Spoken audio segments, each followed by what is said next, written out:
Well, hey everybody, this is Jada Star. And Barry J, how's it going? Welcome to our brand new series that we've started for you guys. We're done with Quarantine Cafe. We're going to give you guys something a little new, something a little fun, something exciting for us. Because we got bored with that too. So we've decided to call the new series Stories from the Songbook. If you guys remember, we had our show last year, Songbook. We had the regular season Songbook and a Christmas Songbook. That's right. Songbook was all about telling you guys stories about songs that we wrote and telling you stories about songs from people that inspired us and that we really looked up to. And other songwriters and how they write their things and what they were feeling at the time. It just really kind of struck a chord with us. And we really had a great time last year doing that. Yeah. Now, for safety reasons, we were still unable to perform at Dollywood for a little while longer. Yeah. So for now, we're just going to do this series for you guys and for us because we miss y'all so much. Truly. Yes. We are also back in partnership with Lodge Cast Iron. We're so happy we can do this again. So this time, the first thing we're going to get to start giving away for this video is going to be the Lodge Cast Iron 2020 Special Edition Skillet with Rosie the Riveter. That's right. That's right. Look at them guns. We are so excited about that. Now, I'm going to put a little picture up right here so you guys can see it. It's absolutely beautiful. It is so cute. I need one for myself. Yes. I love it so much. So if you make sure you watch all the way to the end of the video, make sure you comment because that's where we're going to pick our winner from is the comments. Make sure you comment, you like, you share with as many people as you can so we can get some more subscribers on our videos and some more viewers. And send you guys some fun stuff. That's right. Who doesn't want a cast iron skillet? That's awesome. And we're so grateful to Lodge for partnering with us with this because they are so sweet and they believe in us. Yeah. Lodge Cast Iron and Pigeon Forge. We love them. Love them so much. So we're going to make sure that you guys get some good stuff. Now we're going to release a video. We're going to try to do one twice a month. We might do more than that, but we're going to commit to twice a month for you guys. Yep. So on the next video, we will pick a winner. That's right. For that skillet out of the comments from this video. So make sure you comment, like, and share. And you could win a skillet. It's absolutely worth it. We are so excited. You guys know the winners that won the last couple of skillets. That's right. We get them right out to you, and you guys can start making your taters or cornbread or whatever you want to do. Make sure you use them. Don't just put them on the wall and don't use it. You got to use your skillet. Right. Well, the very first song we're going to talk about for this first inaugural episode is I like that word too. That's a $5 word. That is a $5 word. But it's the song Christmas Where We Are. Now, if you guys have seen our posts this past week, you have seen that we had some big news to share with everybody that we still can't believe. Dolly and Billy Ray Cyrus have covered our song that we wrote ourselves on her new album, Holly Dolly Christmas. And as I've seen all the articles, Dolly is going to save Christmas this year. That's right. But she included our song on that album, and she's singing it with Billy Ray, and we are so excited. So we thought we'd tell y'all the story about how that came about and how writing the song came about. So I'm going to let Barry start that story for you guys. Well, if you guys remember last year, we did perform at Dollywood, but we also on Tuesdays and Thursday nights throughout the summer, we were over at the Dreammore. This is the resort and spa over there. It's amazing. When the world is open and good again, please go visit. Please go visit. That place is so spectacular. But we had shows at 7:30 and 9:30, I believe. And in between the shows, Jada and I had been talking about writing a Christmas show because we knew that was coming up. And as in the first show that we had, the Songbook show, we had 6 of our original songs in there from our first debut album, Long Way Home. And we were excited to have those out there just so you guys can kind of hear who we are through our music and stuff. And so when we were starting to write the Christmas show, we had everything but an original. Yeah. And we started talking back and forth and saying, hey, you know what? Maybe we can write a Christmas song. It was mainly him that said that because I was terrified. I thought, there is no way I can come up with a Christmas song in my head. That seems like impossible to do. It's literally like finding a golden unicorn somewhere just to write, because some of them I've tried to write before, Christmas songs, and some of them come out so hokey, I'd never let anybody hear. But I had a little melody line in my head and had kind of a little rhythm thing going and some lyrics. And in between our shows over at Dreammore. This was early in September. Yes, early in September. I said, hey, Jay, it was after the first set. We usually would go grab coffee or something. And I said, hey, Jay, let's go sit outside because I want to play you something and see what you think. And so I picked a little bit and I sang a little bit what I had. And it was so great. And it was crazy. So we got really excited and decided that we were going to write a little bit more.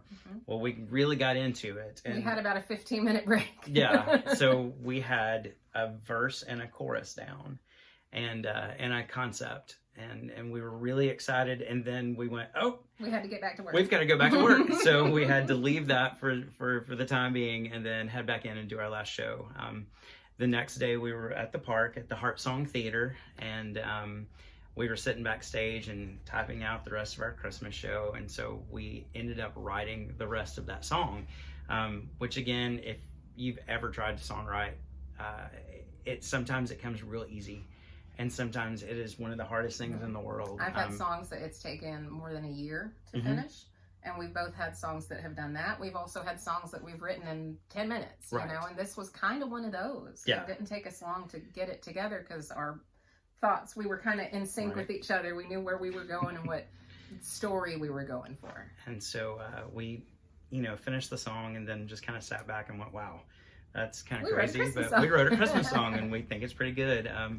And as far as the lyrics are concerned, again, anyone who is trying to write songs, please don't ever give up. Please, please, please, because these songs that you can write are authentically you, but they also can reach so many other people you have no idea. So don't ever think that your stuff is not good.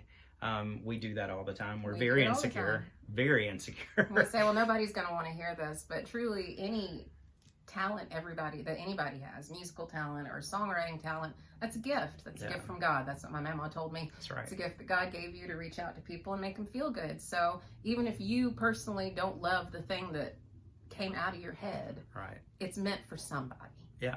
And that's what we've had to learn through each other. It's been a hard lesson. Exactly. But having a partnership for us, as insecure as we are, that's what works for us. That's why we write so well together, because even though one of us might come up with a line and go, oh, is it okay?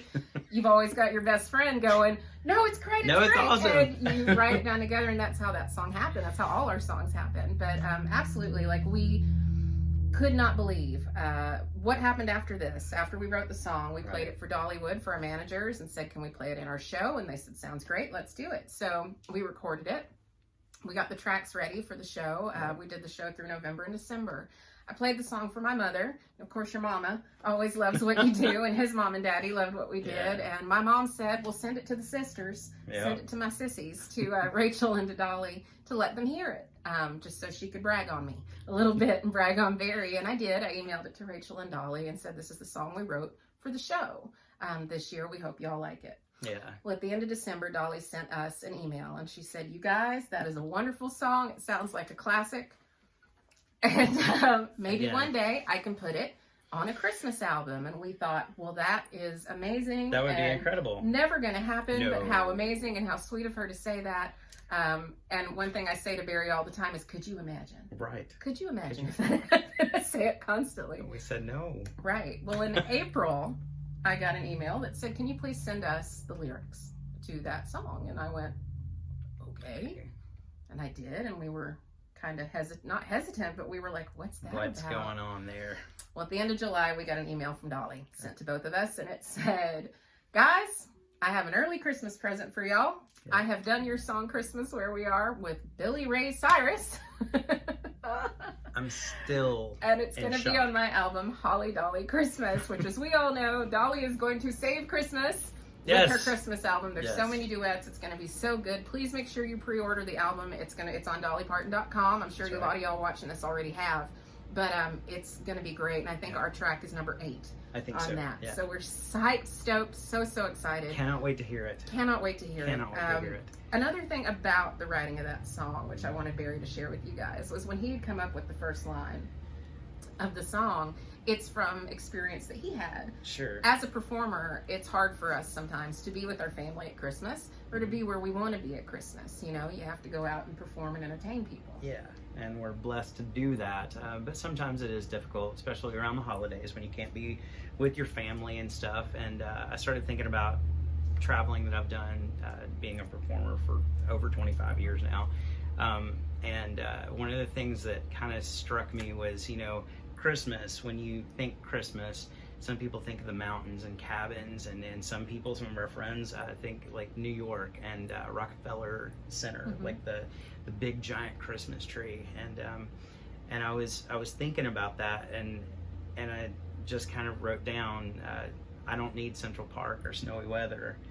And then the second half of this line, my very first cruise ship that I was ever on was in the year 2000, and I was in Tahiti for 7 months. And that was a hard one because that was the very first time that I was away from Tennessee and away from my family for Christmas, and it really hit me hard.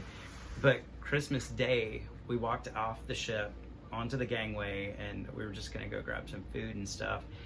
And it was 98 degrees outside. And I was sweating and I was mad because I was like, y'all, I'm a Tennessee kid. This is not Christmas. 98 degrees is not Christmas. I want to see snow. I don't want to see palm trees and sandy beaches. I want to see, the Christmas tree, the traditional Tennessee Christmas that I grew up with. And so when I wrote that second line, I don't care if it's 98 degrees, it was just kind of one of those things where I looked at the experiences that I've had in my life performing and being away from my family or being away from the ones that we love, and thinking, you know what? It doesn't matter where you're at. It does not matter where you're at, whether you're in quarantine, like we all have been for 2020, or if you're just across the country, and I'd hardly ever see my brother and my nieces and my sister-in-law, but that doesn't matter because on Christmas we always have that one phone call that we always do, so it doesn't really matter wherever you are, even if it's Christmas over Zoom or that's FaceTime. right that's right or something like that, which a lot of us are going to have to do this year. It doesn't matter because Christmas is right here. As silly as that sounds, it's right in your heart. One of my favorite lines that Jada actually wrote in that song was, your love is the only gift I need. And there's a lot of times at Christmas we think, oh my gosh, we've got to spend so much money and so much time and effort and wrapping these huge giant presents. That's not what it's about. And we know that. It's about just loving each other no matter where you're at in the world or wherever, just giving that love to each other is so important. Remembering the people that you care about, and that's what it's all about. We don't need tinsel and lights. Nope. Or a tree. I can have a palm tree and still have Christmas. Because no matter near or far, you can have Christmas where you are. That's right. And that's why we wrote the song. So we're going to sing it for you guys right now, and we hope y'all enjoy it. Here we go.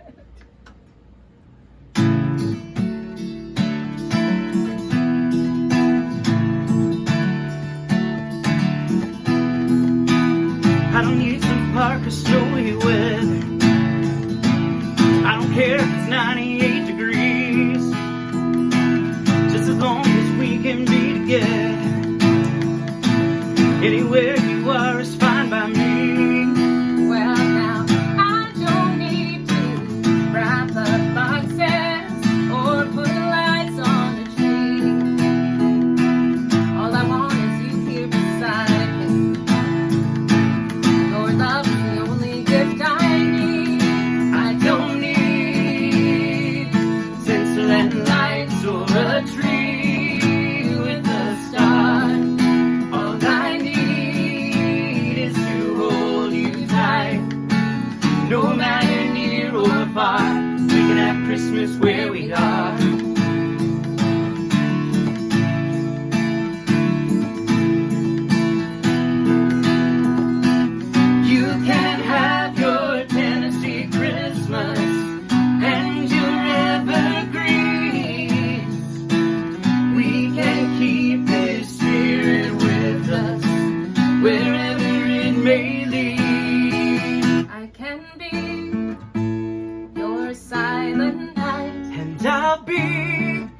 Your Noel, all the joy you bring to my life is sweeter than silver bells. Yeah.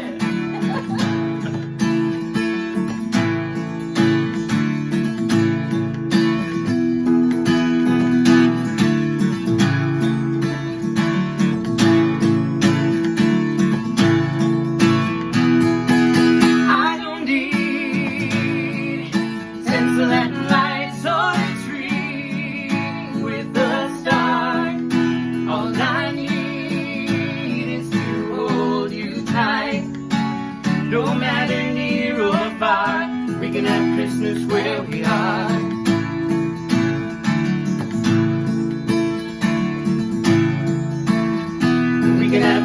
where we are.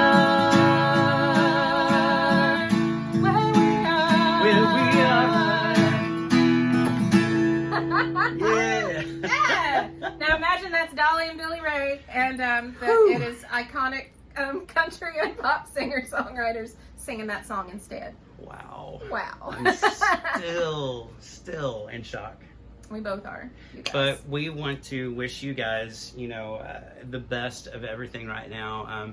As we're moving into the latter half of 2020 and seeing what's happening out there, we just want to wish you guys love and give you inspiration to go out and write some songs. I mean, Lord, we've been stuck in a house for so long. I'm sure there's something you can write about. If you don't want to write a song, paint a picture, do something. Yeah. Just do something creative, because we've all got so much going on inside, and nothing makes you feel better than getting it out in a creative way, even if it's cooking. That's right. Cooking is Love to creative. cook. So that's a great segue, by the way. Remember, please like and share and subscribe, and make sure that you comment, because that's when we'll be giving the cast iron skillet away on from our Lodge. next video in about 2 weeks. We will pick our winner out of those comments. So for 2 weeks, you, your friends, get everybody to comment, like and share. We need some more subscribers. We're shooting for 500 now. That's our next goal. We've got, I think, 326, Something 325, like that. Yeah. something like that. We're getting up there, you guys, and we appreciate y'all so much for that. We love y'all. And hang in there and be good to each other and love each other. Everybody's going through stuff, and I think that the way we're going to get through it is to just spread love and kindness and try to be there for one another. Absolutely. We love you guys. Stay safe and do what you're supposed to do. Right. So we can get out of this mess. That's right. Well, we love you guys, and like Jada said, stay safe and stay happy. We love you very, very much. From Miss Jada Star and Mary J. We love you guys. We'll see you soon.